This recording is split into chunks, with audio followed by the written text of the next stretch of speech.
as a consumer, you may have felt that in the last 6 months, your Google searches have really gone down, even though that was probably how you were interacting with the internet for the last 2 decades. Yes, it's a massive shift in how the consumer interacts. I think Peakflo, along with a lot of companies, is going to be at the forefront of bringing that about, but more focused on the vertical that we are good at.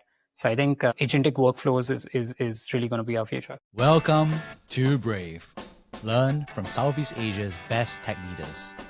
Build the future, learn from our past, and stay human in between. No BS on success. I'm Jeremy Au, venture capitalist, serial founder, Harvard MBA, science fiction nerd, and dad of 2 daughters. Every week, we debate startup news, interview changemakers, answer listener questions, and share personal insights. Join our movement of over 40,000 members and get transcripts, resources, and community at www.bravesea.com. Stay well and stay brave. Hey, Saurabh, good to see you. Hey, man. How's it going? Good. So we're just laughing because the last episode that we did together was episode 16, which was all the way back in 2020. Isn't that crazy? It is. I just learned that you're on episode number 600 and something. Yeah, it's a crazy number. Yeah, I mean, time flies since we started doing this podcast. For those who want to check out your episode, check out episode 16. Back when you were a McKinsey consultant, Rocket Internet general manager, and both of us were at roughly around, we're doing the Entrepreneur First program. Right. And then I went into VC and then eventually, startup CEO. And then you actually launched a program and company out of EF, Entrepreneur First, with Dmitry as well. Yep. The company Peakflo today. So I thought it'd be a great way to do a sequel episode about between the past 5 years. Yeah, for sure. Thanks for inviting me back though. Yeah. So I think maybe, kind of like for those who don't know yet, could you introduce yourself? Sure, of course. So my name is Saurabh. I am the co-founder and CEO of Peakflo. Peakflo is a finance ops automation software. So we work typically with enterprises to automate their collections and payables workflows. Yeah. And yeah, I guess a bit about my background. My background is, started my career with consulting, then was the general manager for a few Rocket Internet ventures in Sri Lanka and Singapore. And then, finally decided to start my own startup in the finance operations automation space. And that is what I've been doing for the last 4 years, which is Peakflo. Yeah, I think a few updates since the last time we spoke would be, I think the 2 or 3 most prominent ones would be, we did start Peakflo in 21, and then in 2022, we finally raised a seed round at by Combinator. So we had this insane list of investors, institutional investors that came on board. Yeah, I think since then, it's been about 2.5 years since we raised our seed, and we're done with our 0 to 1 journey. We're starting our 1 to 10 journey now, and yeah, just looking to keep the business growing and really excited about what comes next in this journey. Yeah. So lots of things to cover. Obviously, for those who want to hear about your prior experience, kind of like being a GM for Rocket Internet and those early lessons, they can check out episode 16. Who knows what the quality of the episode is, but it's available on Spotify and Apple Podcasts. But I'm just kind of curious, which is, I think what was interesting is that, while you were Entrepreneur First, we went through that experience, which is kind of like you call it a venture accelerator. There was a bit of a matching where you found and matched with your co-founder, Dmitry. And then also there's an ideation phase as well. So maybe you could share your experience. Like, why did you want to join Entrepreneur First back then? Yeah, sure. I think I had spent about 2 years in consulting, 5 years building startups. And after 7 years of getting a taste of 2 things that were pretty distinct from each other, but still had the same amount of, I would say, exponential learning, because you're getting exposed to so many problem statements in consulting. And then you're getting more or less slapped in the face with the same problem statements at startups, but with a lot lower resources at your disposal. You quickly realize that there are a lot of gaps. And I think one of the problem statements that I personally identified was the challenges that I saw in my 5 years of building startups, which is just getting the money in and getting my suppliers paid on time. And I think those things were, problem statements that I didn't see good solutions, at least in the APAC region for, and decided that, that was something that I wanted to work on. So the way EF figured is, I'm a business background. So like my expertise is in go-to-market strategy, sales, ops, and all that stuff. And I needed a really strong technical leader. And for me, just moving towards startup incubators like Entrepreneur First was the next logical move, because it would allow me to find a person with a technical background who would be as committed towards building something that really makes a difference. So I think that's how EF figured in the plan. So I started, I applied at a bunch of places, but EF seemed to be the best fit from a business founder perspective because they had a very high talent density back then for, a lot of technical founders, deep tech, PhD, folks would show up there. In fact, my co-founder Dmitry himself is a PhD in artificial intelligence. So I think that really did work out well for us. So, I think what's interesting is that looking back at that point of time, obviously I was in a similar spot and I weighed Entrepreneur First and Antler at that time. Entrepreneur First has since left the Singapore market. But yes, I think at that point of time, Entrepreneur First had a lot more technical talent than Antler. Antler had a lot more people like us. Amazing. It's like looking at yourself in the mirror. Like everybody seemed to be from Rocket. And then I was like, because I went to, accepted by both programs, and I was very much like, well, I don't know, it's like dating, right? It's like you want to, see people that you want to match with, right? And so I was like, okay, you know what? I'm not here to date myself. You're not that bad, man. Okay. Well, okay, thank you, very kind. But I think that's why I chose Entrepreneur First at that point in time. So, but I think what's interesting is that when you chose Entrepreneur First, I think when you look at the whole cohort, I think there's so many people where there were different stages, right? I think, and it was this accelerated. There was like finding a co-founder who you would click with, and the second part, of course, is ideating and coming to a consensus on what problems you want to solve together, right? So, could you share a little bit more about that first experience, and after that, we'll dive into the second. Sure. I think in terms of, so I would say it was like speed dating, but also on steroids. So if you recall from EF, we used to literally make teams, and then within a week, either things are working and you've set some predefined criteria that you want to achieve to quickly validate the problem statement you're working on as a group, as a unit. And then if you meet those criteria in a week or maybe 2 weeks, then you say, okay, yeah, I'm going to build with this guy. And if you don't hit those criteria that are mutually defined, then you say, okay, fine, that was great working with you for the last 2 weeks, and I'm going to pair up with someone else. In my case, I took a lot of time to like just make that first pair. So I think maybe the first couple of weeks when people had already gone through maybe 2 or 3 pairs, I actually invested that time in like meeting tons of people. I think by the end of it, I had like a spreadsheet with the names of like 50 odd batchmates in terms of what were the, I would say, complementary skill sets and complementary backgrounds that they had to mine. And it was all about sort of making sure that was a good fit. And those were done in the form of like these one-to-one coffee chats, like really understanding what motivated them, why were they in this? Because, when you have such a big group, a lot of people can be in it for fairly different reasons. Some are just like out of a long-term role at a big company, and they're like, I just want to relax and see how things are in the market before I make a big decision. Some would be, I've been thinking about this problem statement, but then might feel a bit disillusioned when they actually realize that, climbing the startup hill isn't, it's pretty hard, right? So there were a lot of experiences and a lot of, discussions that happened with people. But I think the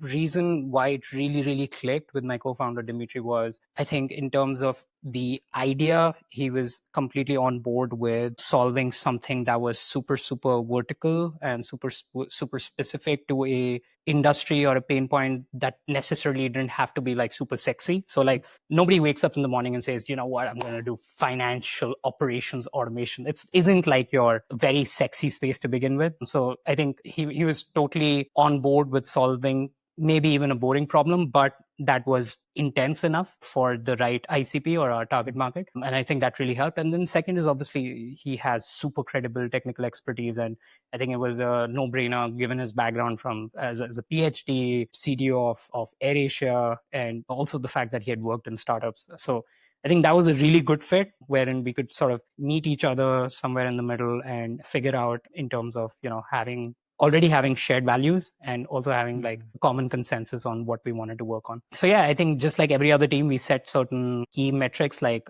I'm going to make 50 customer calls over the next 2 weeks, and we're going to validate whether this pain point is even worth solving for. Like, I think that was our idea validation journey, wherein I literally reached out to ex-CFOs, current CFOs from my own startup network and said, I just want to talk to you about what challenges you faced in collections and payables over the last 2 years, 3 years, 4 years. And we would just have conversations with them where we're just trying to validate whether it's an area that is painful enough, what are the solutions or substitutes that they're already using to solve for it, and if there are some gaps that they still see as industry leaders of the finance function. So I think those things work. We met those predefined criteria and we decided, okay, this is the space and we want to put our head down and just start building. To our credit, I think, especially Dmitry's credit, we literally put our head down, and for the first, I think, 6 to 12 months, we were just building and building and building and iterating on I would say, the product. And I think what was interesting, obviously, is that I think everybody in the cohort recognized that Dmitry was a very strong technical leader. And I mean, I too also had a spreadsheet. And Dmitry was also very high on that list, right? So I think that was an interesting piece. And, there's always that joke about MIT. It's like, everybody's coming to MIT looking for a CTO. So I guess what's interesting, of course, is less about the fact that recognizing they're strong, but the fact that you're able to ideate and find the idea and also that's on board. And I think obviously this idea is a little bit more compressed because it's within a program format rather than, the dragged out process where you had the idea first and you meet a co-founder. But I'm just kind of curious, like, how did that process of coming on the idea, how did you land on the idea? Did you walk into the program thinking this is something you wanted to do? Or was it something that as you were debating and brainstorming, how did it come about? Yeah, I think I walked into the program with two main challenges that I had seen while building e-commerce for the last 5 years, first at Daraz and then at Vanity. And the two problem statements were customer acquisition costs are ridiculously high. Is there any way in which we can push down CAC? And my finance operations headcount in Daraz was 25% of my team. Makes no sense. Is there any way in which we can streamline these processes without having investing into I don't know, the technologies at that time, which used to be ridiculously expensive. And I'm talking about SAP level intensive investments. And so these were the two problem statements that I did walk in with. But I think I wasn't particularly inclined towards I wasn't 100% about either of the two. So we did tons and tons of calls as you would do with the different CFOs. I think for the CAC conversation, it was also done with a lot of CMOs and chief business officers and all. And yeah, I think at the end of the day, we thought that this was a better fit. But yeah, I think we were pretty close to also considering a venture in the social commerce space at one point in time, because personally, in e-commerce, you're always talking about that magic LTV to CAC sort of ratio, and you're trying to figure out how to optimize your lifetime value for every customer acquired while minimizing the customer acquisition costs. And back in 2020, social commerce was a space that was exploding. And we thought that was also a pretty reasonable space to deep dive into. But just we couldn't make the numbers work.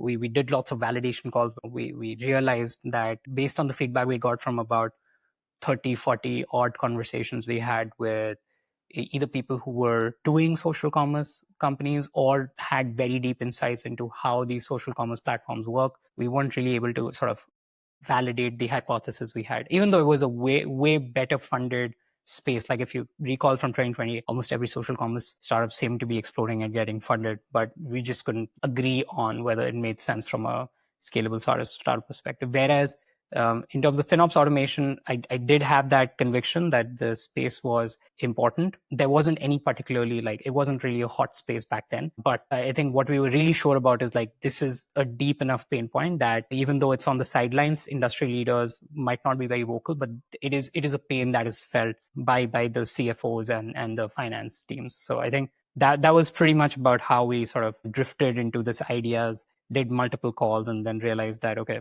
this is worth pursuing. We were not able to validate the hypothesis that the social commerce route indeed contracted the customer acquisition cost, as was the initial hypothesis for the tons of companies that went into that space. We just did not see it in the numbers. So we spoke to people who were actually working at very fresh and young social commerce companies.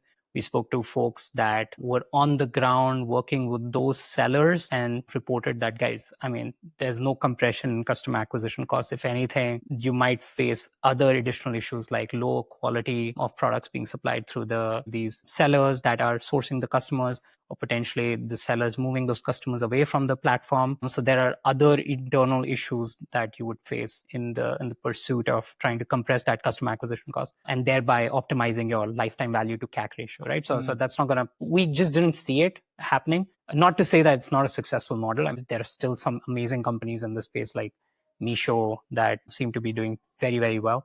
Yeah, it just seemed as it did not appear to be a home run as we had initially thought. And I think it's interesting because I think there's so many founders who have gone on the growth side. And I think we've seen a lot of that. Social commerce was also super hot. It was. In 2021, 2020. So, like the fact that you chose the contrarian bet, I think it's proven to be the better bet in retrospect. But I'm just saying that I have to give you kudos because, it was definitely contrarian to the rest of the group, I would say.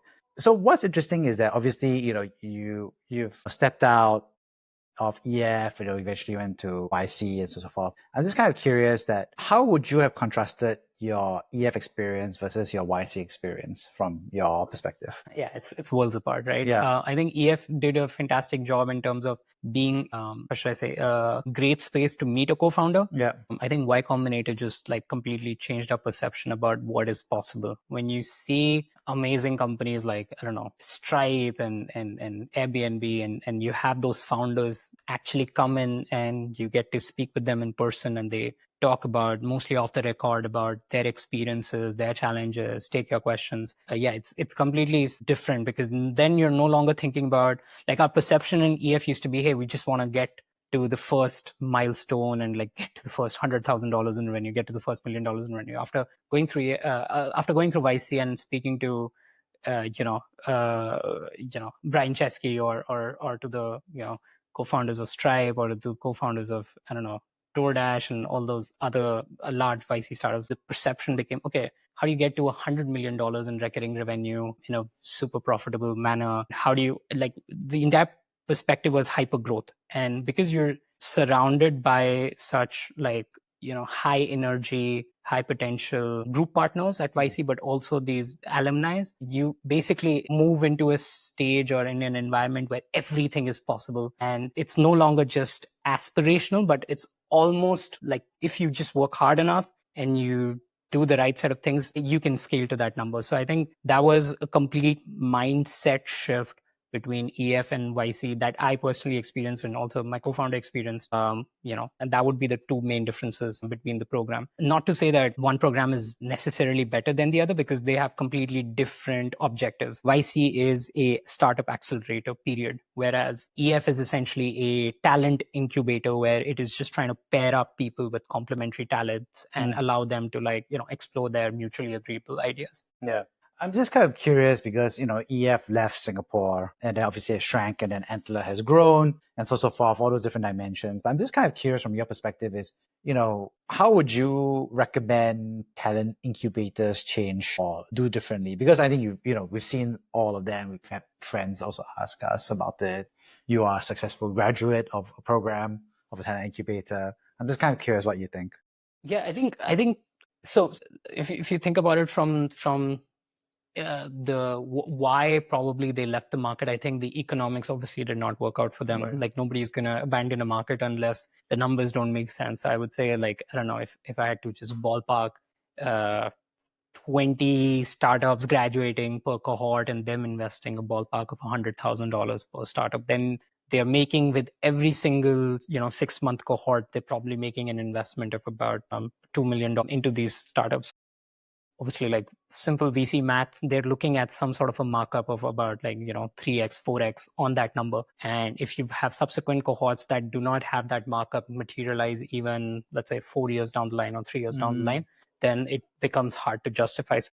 I wouldn't say there was something particularly wrong with EF strategy, but I think probably, if I really had to take a shot or take a guess why that bet or the economics didn't pan out, is because EF was super focused on deep tech startups, which tend to have a much higher failure rate and a much longer sort of payback or markup period, like in VC parlance, right? Like the markups would happen probably longer down the line, because there's a lot of validation that you have to do and a lot of like milestones that unfortunately deep tech startups have to jump through. Whereas the other incubator that you mentioned, like Antler, was pretty much going for asset light, high software, startup ideas, which are, again, much higher, let's say, survival rate and much faster markup cycles in terms of subsequent rounds of funding. I think just that small difference in their initial selection process, or which startups graduate from that cohort, I think probably was the reason behind why the economics didn't work out.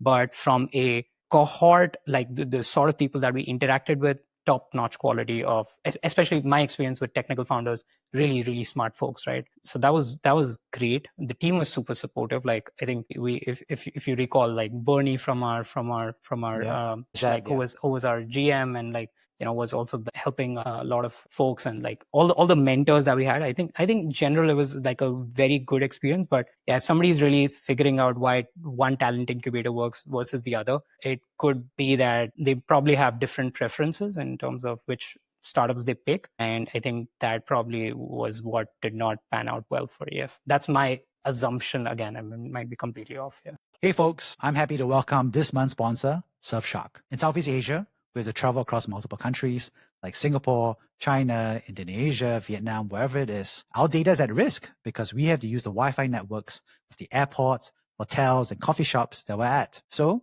using a VPN lets us be able to keep our data private and confidential by creating a private tunnel for our data. Surfshark also allows us to be able to stay in touch with our colleagues and co-workers back home. Different countries may block our websites or social media sites or tools that's needed for us to stay productive. So using a VPN is needed in order to be able to communicate and stay in touch with our workplace. One benefit I like as well is that one account lets us access unlimited devices from tablets to phones to laptops, which makes it much less of a hassle. Lastly, I also like their alert function, which tells us when our credentials like usernames and passwords are on the dark web. That lets us know that we have to change our password to avoid a data breach. If you're interested in this, you'll be pleased to know that they offer a 30-day money-back, risk-free guarantee. And so that helps with people who are on the fence. So now you get confidentiality, productivity, and peace of mind with Surfshark. If you're interested in checking it out, go to www.surfshark.com/bravesea or use the code BRAVESEA at checkout. That gets you 4 extra months of subscription at checkout. If you're interested, you can click on the link that's also in the show notes below. Thank you. So, I agree with you that from a team perspective, I would say that at that point of time, the EF team, I think, felt more supportive than the Antler side. And I think the economics actually were interesting, where I think EF actually gave, I'll say, a similar quantum, but actually took up less ownership than Antler did, which gave a similar quantum, but took a higher ownership when you did the proper calculations. I would say that as a result, I think adding on to your point here is that Entrepreneur First, exactly like you said, chose companies that will take longer to demonstrate that markup rate, but also took less ownership. Right? So I think that was a double whammy. Of course, I think that pricing attracted me as a sophisticated person who did analyze the numbers, and I think it also attracted maybe a stronger group of business co-founders from what I saw at that point of time.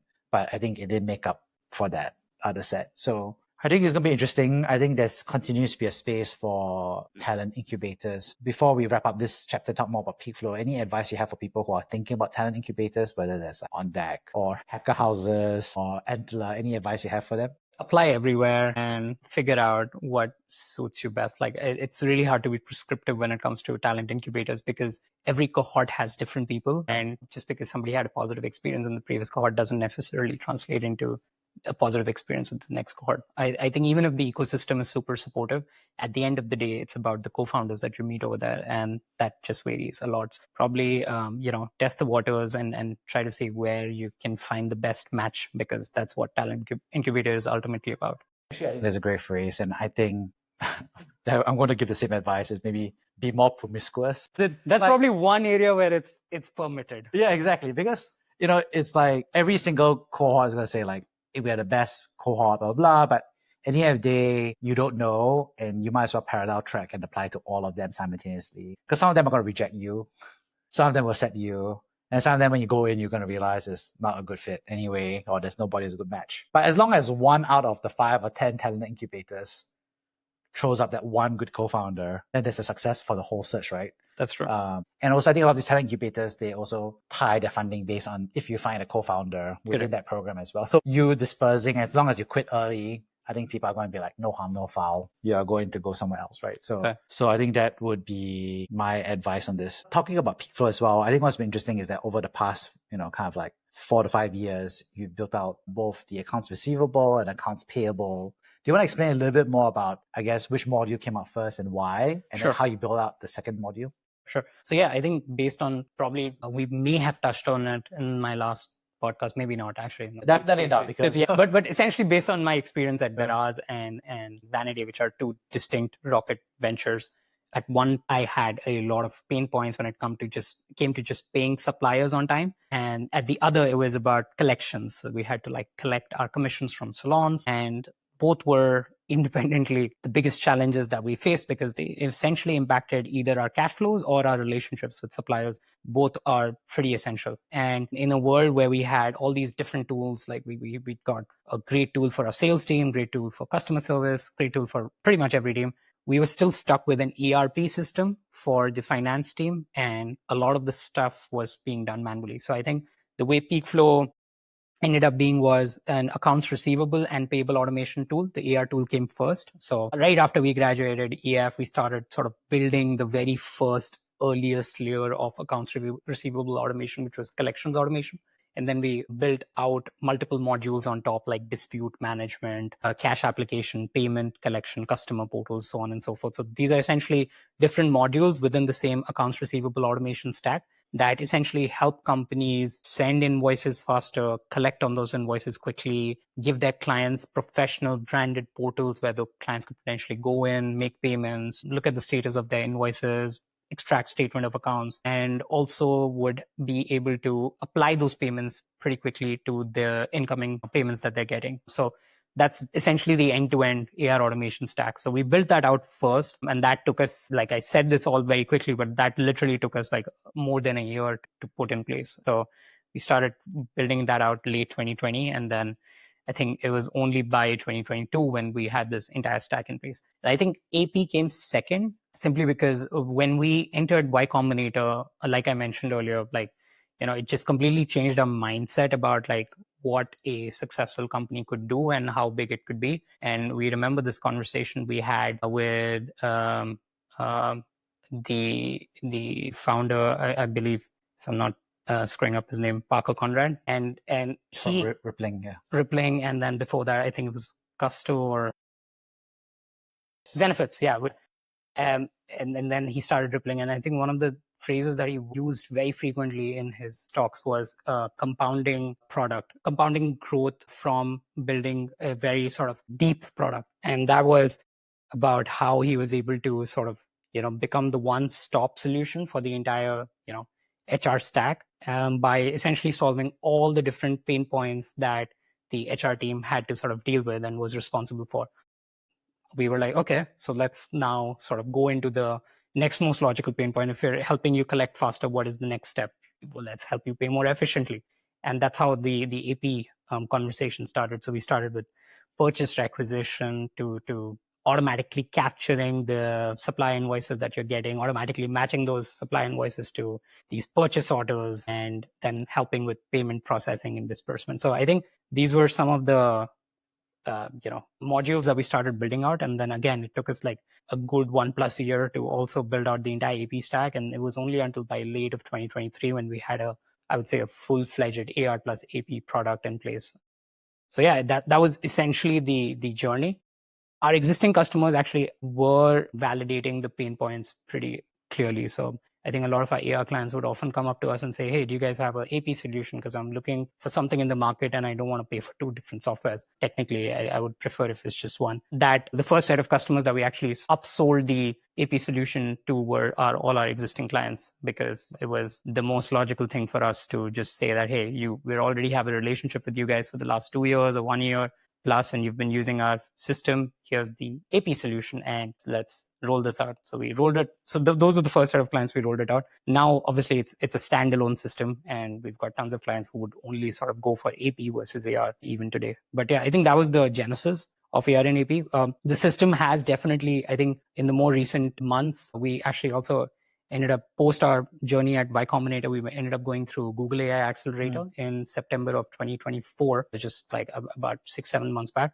And I think what was super revolutionary about our experience during the Google AI Accelerator was putting in the foundation that allows us to move away from being a SaaS only product towards an agentic workflow product, which means you've got independent agents rather than let's say humans that are actually using the software to achieve the outcomes that it needs to deliver. So agents making calls for collections, or agents doing reconciliation or your month-end closing by literally operating your ERP and just doing closing one by one and reconciling your payments, or agents doing invoice delivery to your customer portal. So like we have tons of clients who are working with large enterprises, and those large enterprises would say, hey, if you want to get paid, I need you to submit this invoice into this really unique portal that I have, which no one else does. And when you've got 50 enterprise clients like that, it doesn't matter what sort of internal automation you have for your ERP processes. At the end of the day, once that invoice is created, you still have to log into 50 distinct portals and deliver it. And that's what a human is still doing. But with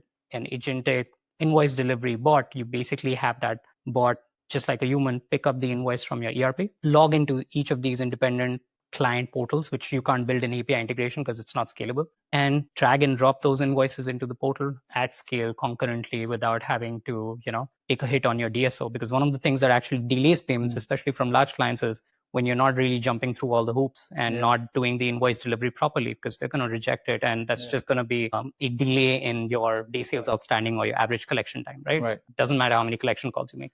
So I think we quickly realized that after doing the Google AI Accelerator that applying agentic workflows into areas that cannot be automated through conventional SaaS is really the future. So that's, I would say, how the product has really, really evolved in the last 6-7 months. No, it's fantastic. And, do you have any examples of what something agentic would look like? Absolutely. In fact, we have been doing a proof of concept with a lot of our AR clients on a voice AI agent that would literally can be embedded in the existing workflow. So it sort of coexists with automatic email reminders and automatic SMSs or even WhatsApps, depending on, what is the size of the client that you're collecting from. And somewhere in the workflow, you can just insert a voice AI agent to make a call, let's say 7 days past due date or 14 days past due date, depending on what is your preference. And it would, just like your collection officer would, have all the context about the client that it's calling. So it would know what are the outstanding invoices, what is the outstanding amount, what was the due date that it should have been paid by. If there are open disputes, it would already be aware of those disputes. If the conversation has already happened with the client and the client has responded, oh, I promise to pay 2 weeks from now, it would know that that's the upcoming promise to pay, or that's the broken promise to pay if it's in the past. It would have all the context, and just like a collection officer would typically call the accounts payable department of their client to get paid, this agent would basically call up the AP officer of the client and say, hey, this is the status. Could you help me understand what is the promise to pay date? By when would you, clear this? And take notes from the call, just like a regular collection officer would, and upload those notes in a report that can then be used to define next steps. So most of our AR clients would have these weekly meetings with their collections team and say, okay, what is the status on our outstanding receivables? And they would typically open up this report, and all the collection officers would have to update every single line in the report for every invoice. And what is the promise to pay date? What happened when they made the call? What was the outcome? Were they able to connect? Was it not connected? What did the client say? So all that is very neatly and painstakingly populated by collection officers and essentially can be done by an AI agent. So I think that's one of the first POCs that we've rolled out with our clients. I'd love to demo it. Yeah, if I have happy to. Why don't we demo it now? Yeah, sure. Okay, so we receive a call from this agent. Let's see how it goes. And then I'm going to put it on speaker mode. Okay, yeah. Who's this? Hey, Jeremy, this is Stephen from ABC Corporation. I'm calling regarding your account. I noticed that you have 5 invoices with $6,673 and 80 cents outstanding, of which $4,466 and 55 cents is overdue, with the oldest invoice being 30 days past due. Hold up. There's a lot of information for me to hold up right now. Can I pull up my laptop and... Sorry, who are you again? Yeah, sure. No worries. Yeah, sure. I'm Stephen from ABC Corporation. Okay. And are you the accounts payable, the accounts receivable team? The accounts receivable team. Okay, great. So what do you want me to do? We value our relationship with you guys, and we want to continue providing you with the best service. To do that, we need to ensure timely payments. So when do you think you'll be able to make a payment on these invoices?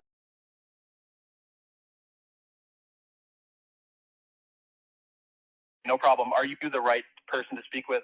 Okay, so you're thinking next month. Can you be more specific? I have to get approval from my manager first. Then after that, we have to log into the system. And then after that, to get the approval, can you give me a specific date you are targeting next?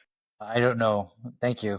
Well, since it's more than a week away, I'll need to get approval from my manager for that payment date. I understand you need to get approval from your manager first. In the meantime, could you provide me with your email address so I can forward you the current statement of account? It has all the invoice details. Yeah, you can email me at the email you probably have, which is finance. Of account to finance 8. In the meantime, I'm going to need to get approval from my manager for that payment date sometime next month. Can I put you on hold for a moment while I reach out to them? I think we can end the call now. Bye. I mean, this is part of the interesting to see this happening. So I think so. Basically, the call summary, which basically Right. gets fed into the report, comes in Yeah. and says, okay, customer needs to check with their manager before committing to a payment date. Customer will check internally and call back. So this would essentially go into the collections report. Yeah. That, okay, the person that we spoke to needs to check internally before they can even give a payment date. And that would automatically schedule maybe a follow-up call in a week or so that, hey, were you able to check? Do you think you can give us a date to commit? And that's basically what an actual collection officer might even face. So instead of getting a clear response like, hey, I promised to pay X amount by Y date, they could just have to do a lot of chasers just to get a date to begin with. Yeah, so that's really where the tool shines, because the one call that you receive, we could essentially do concurrent hundreds of calls at precisely, 48 p.m. because that's the lunch hour where you can actually catch people, otherwise they're just busy. Yeah, that was really interesting because a year ago, this technology was not commercially available. It wasn't possible to automate such a call. And now it's, I would say, 95% there. I mean, I think that the good things, of course, is that it hit the key points, which is, when are you going to pay me? 2, was able to answer some questions and have some of that conversation. And 3, of course, is that zero work for the actual accounts receivable team, which are normally quite a small fraction of the finance team of the company. So those are good things. Obviously, I think the things to work on would be, obviously, as it climbs through the human likeness of it. I think it's pretty close. Obviously, there's some parts where you're like, this person is either very enthusiastic or AI. So I think that's going to be interesting, but the technology obviously is going to improve over time. So I'm sure this is only going to get better over time, not get worse over time. That's one. And then 2, of course, making sure that it's part of the right ladder of escalation, right? Because I think at the start it's all emails, then it becomes letters, maybe it becomes calls, and then it becomes automated calls after that. So I think there's an interesting funnel that's going to happen. Those are my quick sense, but yeah, I think it's really going to be the future for accounts receivable. I'm just kind of curious that, when you look towards the future, parting thoughts about what you see the future for Peakflo is going to be. I think it's going to be sort of deep diving into probably deeper into one of the verticals that we're serving, and really sort of deploying these agentic workflows for a broad sense of back office operations. Potentially, if you've got some inbound queries coming in and you need to qualify those potential leads, or you're trying to get certain queries answered upfront without raising a ticket for human involvement, or whether it is what you just experienced in terms of having a collection agent sort of doing calls at scale. I think those would be some of the more specific areas that we see ourselves deep diving into. But it would all fall under the umbrella of having AI agents that are performing specific back office operations or tasks, and being able to allow them to do it just like humans would at scale, but part of a workflow. So as you correctly pointed out, that having calling is part of a larger dunning workflow or a collection workflow, where you have those emails and you have those dunning letters, as you said, and then you have calls as maybe the third step or the fourth step. That's essentially how the entire workflow design would look like. That, okay, X days past due date, then only make a call, and then Y days past due date, actually escalate the call and also call the manager of that company or something like that. Only if you hit certain triggers, those actions should be taken. So I think that's probably going to be the correct way of how these agentic workflows are going to work. So I think that really is the future. And I think this sort of ties into how technology has evolved. I think as a consumer, you may have felt that in the last 6 months, your Google searches have really gone down, even though that was probably how you were interacting with the internet for the last, 2 decades. And that really is I would say it's a seismic shift if I was a Google shareholder, but yeah, nevertheless, it's a massive shift in how the consumer interacts. I think this is going to be the similar shift that is seen in large businesses. And I think Peakflo, along with a lot of companies, is going to be at the forefront of bringing that about, but more focused on the vertical that we are good at. So I think agentic workflows is really going to be our future.